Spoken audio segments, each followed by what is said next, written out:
We are back after my long break from posting into the nothingness that is YouTube, and this time we found ourselves on the streets of Brussels. Brussels, you might ask?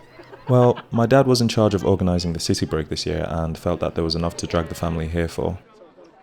Much like Colin Farrell felt about Bruges, which I'll get onto later, we weren't so keen on the idea of a long weekend in Brussels initially, and after.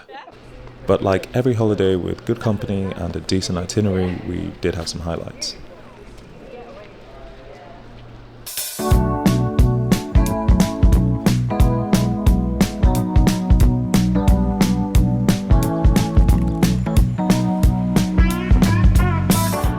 Without standing out like tourists, we started with exploring the city centre itself. Initially making our way through the shopping arcades, or galeries as they're known in French.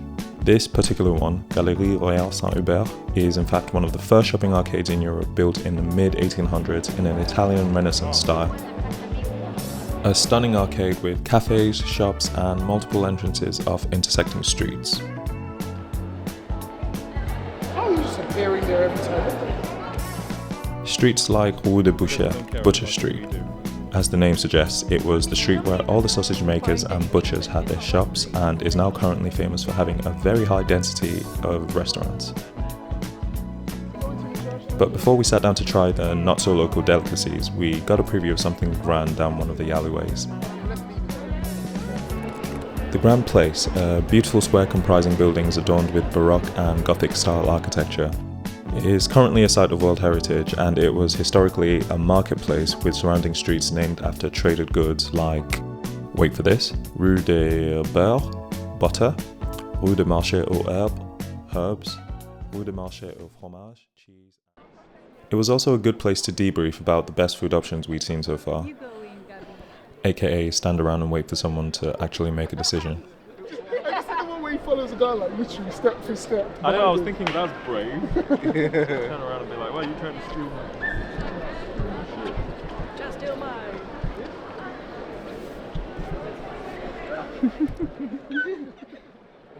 I also took a break from carrying the camera around with Tash taking over, using a shaky cam technique reminiscent of some Michael Bay movies. I think that looks quite more darker and gothic. I don't know, I could be wrong.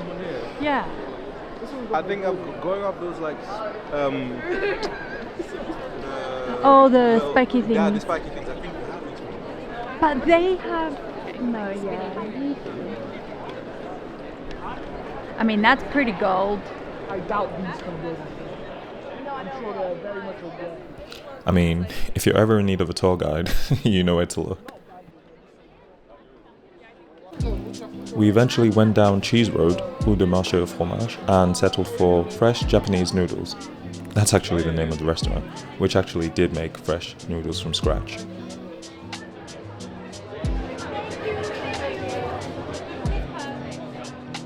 The ramen was definitely a standout in what appeared to be a sea of tourist traps. A decent enough recommendation if you find yourself around the square.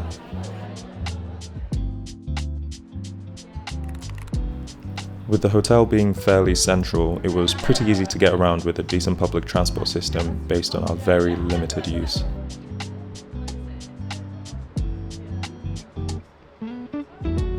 Good morning to you two. The subway was actually a less than 5-minute walk with a pretty funky canopy sheltering us while we figured out directions to our next destination. With Terence, Gabby and Tash doing all the hard work, my dad showed how much better he was at finding places than Google. McDonald's. And this is Hawaiian popcorn.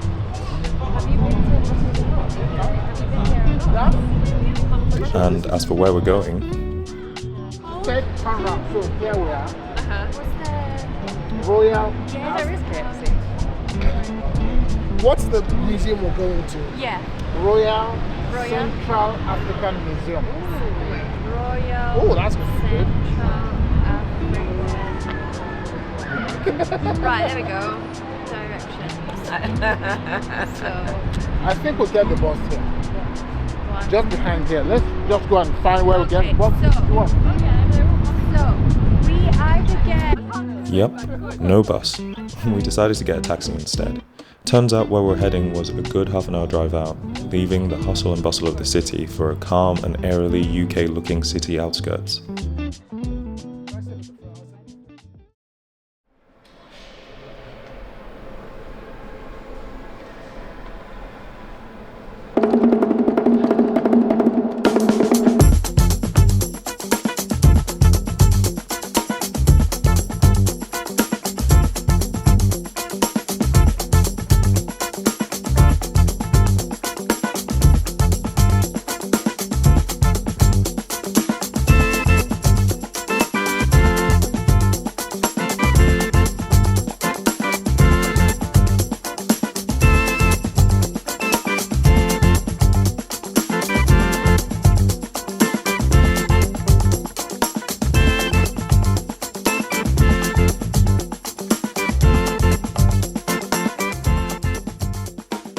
The place my dad was always keen on us visiting was somewhere with a very heavy and triggering history. Somewhere very unique in the fact that it is a museum focusing solely on African artifacts. The Royal Museum of Central Africa, an 11,000 metre squared space of exhibitions accessible to the public, gives a visual and interactive insight into the Belgian-Congolese tumultuous history, with a huge range of unique collections. For instance, this long dugout canoe, a boat made of a single hollowed out tree which you come across at the entrance. The museum actually had controversial beginnings, starting off as Leopold II's public exhibition, showcasing his colonial artifacts, even sporting a human zoo where native Congolese people live for the duration of the exhibition. Nowadays, the renovated museum focuses on research and education, with a huge unique collection which is actually 5% of its total haul. This includes the Department of History, Geology, Zoology, Cultural Anthropology, and all the ologies.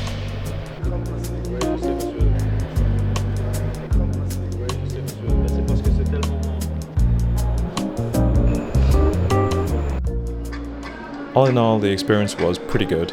There was more than enough to keep you busy for a couple of hours with some beautiful artifacts. It's just crazy to think that this is a fraction of what was taken during that period. After the museum, we made our way back into the city. Sightseeing was less of a priority as we were all starving from running around the museum. The museum did have a restaurant, but in my experience it was likely going to be overpriced and unsatisfying. So here we are after making an early pit stop along the metro and hoping to kill two birds with one stone, because we're heading to, and I hope I pronounced this right, the Parc du Cinquantenaire, which roughly translates to the 50th Anniversary Park, where the palace and arch were built to commemorate the 50th anniversary of the independent state of Belgium. And like many parks sporting a water fountain feature, there'll always be kids running into it. I'm so jealous. I won't tell them about mortgages and taxes just yet. The arch sits central to 3 museums either side, but the arch itself is adorned with sculptures by the prominent Belgian artists of that time, the most noticeable one being the quadriga at the top, a chariot with a woman raising what I assume is the Belgian flag. I didn't bring a drone this time, sorry guys.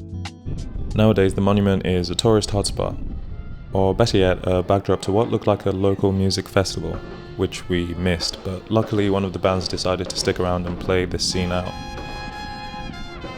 with my dad doing his best candid impression.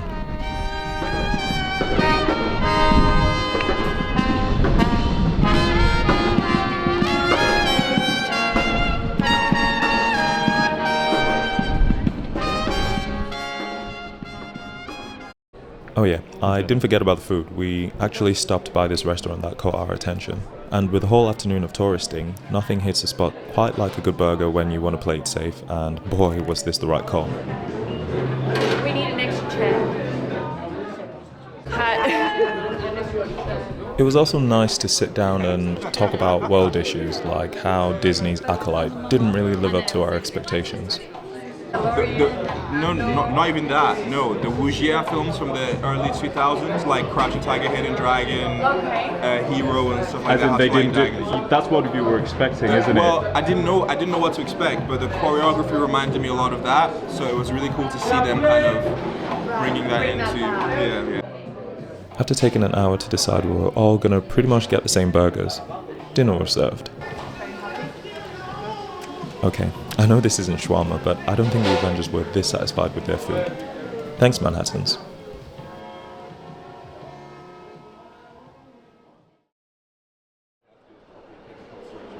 But the engineers had to make it work in reality.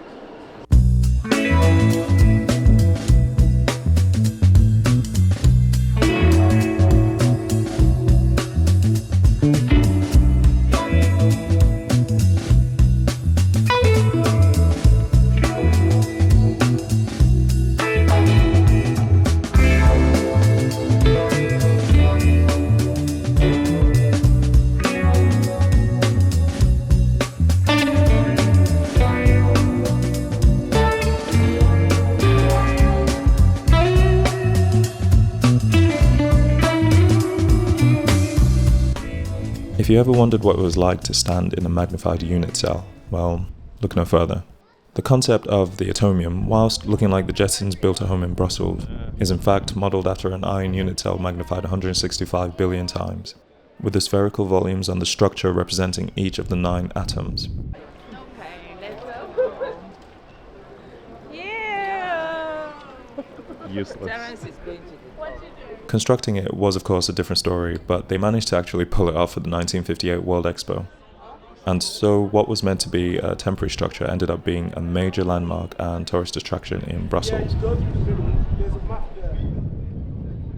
You can actually travel between the spheres by taking a lift straight to the viewing platform or escalators to various exhibitions.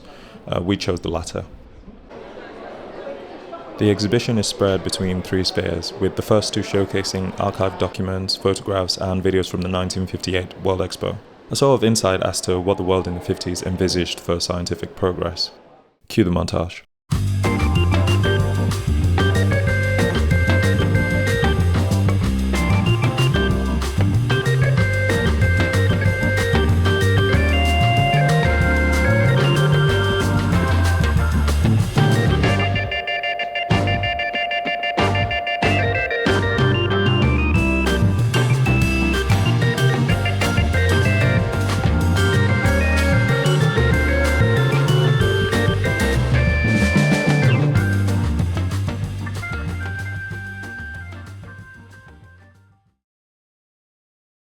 Keeping with the theme of altering the scale of objects, not too far from the Atomium is a miniature park that features major landmarks in the European Union. A sort of mini-Europe, as it's aptly named. We had quite the warm welcome with Terence meeting his long-lost twin brother. Can you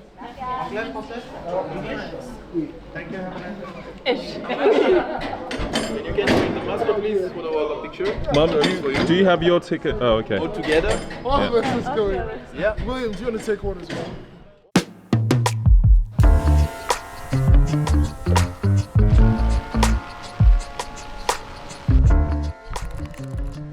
What we have here is a 1:25 scale reproduction of famous structures throughout Europe, with lots of interactive models dotted around. Can you see him going up the ladder?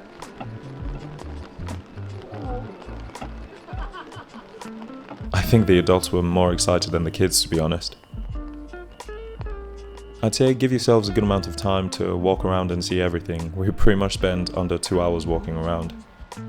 And even though the weather was terrible to start off, it made Big Ben look even more authentic.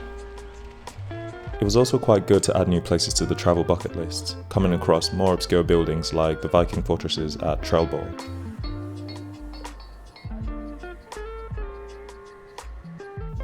It ended up being a great addition to our day out at the Atomium, actually.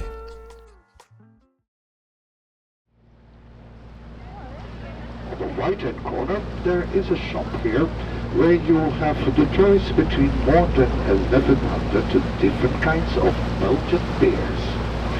If you like to try them all, you have to keep in mind though that you will be drunk every day for at least 3 months. Tough crowd. And yes, we are going around on a boat looking at stuff. It's called sightseeing. We are now in Bruges, the most well-preserved medieval town in... Okay, yes, I've watched In Bruges multiple times and decided to drag the others here to find out if Bruges was in fact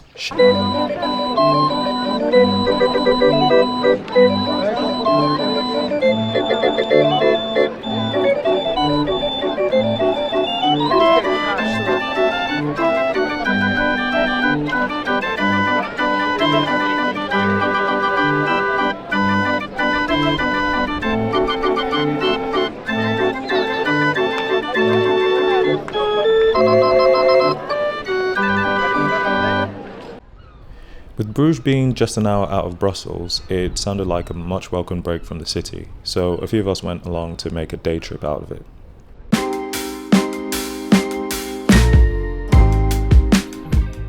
With its more quieter and quaint narrow streets filled with the noises of carriages and tourists, Bruges is a very charming city that feels like more of a town with a decent amount of things to do. Starting with a short walk to the Basilica of the Holy Blood, where it is alleged that the chapel holds a phial containing Christ's blood brought back from the Crusades. I know, a very eerie start to the trip. It was claimed that the blood was preserved by a biblical figure who washed the dead body of Christ, and the phial made its way here during the Second Crusade. You basically made your way up to this side altar housing the relic to catch a glimpse of the blood-stained cloth, which of course I didn't intend on filming. On a side note, the gothic style architecture was also worth seeing in the church. For lunch, we made our way closer to the canals where we could make a quick pit stop before jumping on one of the boat tours. We very conveniently came across De Gastro, a family-run restaurant serving traditional Flemish cuisine with a great setting and decor, and it seemed to have good ratings on TripAdvisor. The girls had mussels in Brussels, while we opted for some veal spare ribs. And it was fine. The veal spare ribs were really not that great, especially for the price point. I'd probably recommend going for something else on their menu.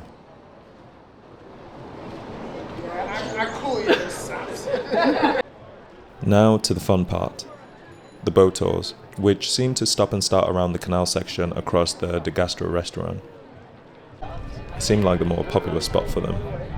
There was a ticket booth right in front of the building to the right, and you made your way down the stairs into the boat. Anywhere you sat, you pretty much got a good view along the canal, but with a full boat, you can bet I made my way to the front for the best views. And our boat captain seemed like a cool dude. Take it away, Captain. Est-ce qu'il y a des gens français? Person, is everybody English? Yes. Everybody English? Most of Well, us. good. So, ladies and gentlemen, good afternoon and welcome on board. My name is Yves and I will give you some more explanations on the sites which you will admire during this 30 minutes tour.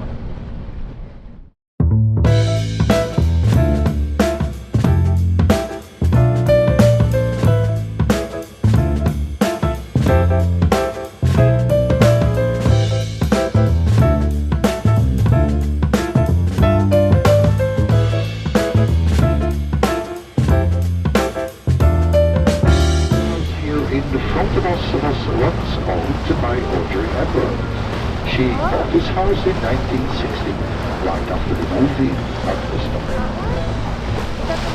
Yeah, the white one. Along the canals you can also admire some nicely restored houses with typical roof and step gables. You can find them also in the other Low countries, such as the north of France and the Netherlands. Further on the left there is now the almhouse, the Babarinsa. At the time it was occupied by 7 widows. You can still see the sculpture of the Babarinsa right above the west entrance door. And the Babarinsa is a Catholic symbol for God. But most of the filming were done in a hotel here right in front of us. It's the building over here with the wooden facade.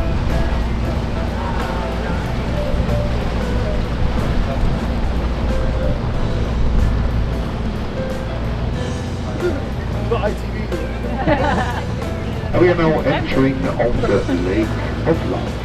Most of the swans are hanging out over here. On the right is the entrance of the village. At the very end is an old rock house from the 18th century.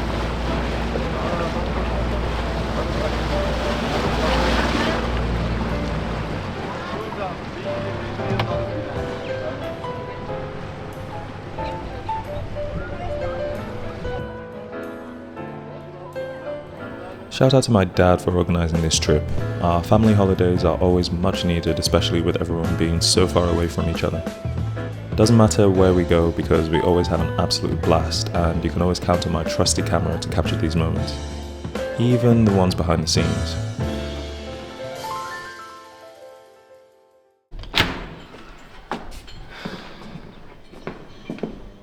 I'm watching this. Goodbye.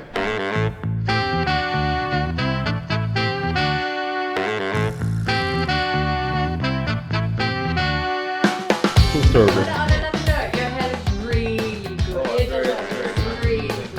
Let's just zoom in. Do you know what? This window isn't gothic. So you can go out a minute. Let's zoom into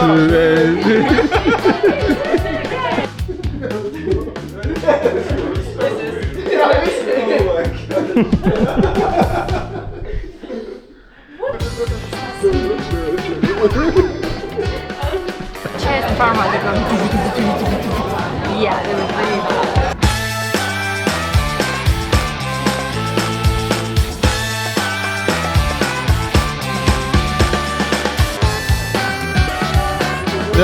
Okay. Wait there.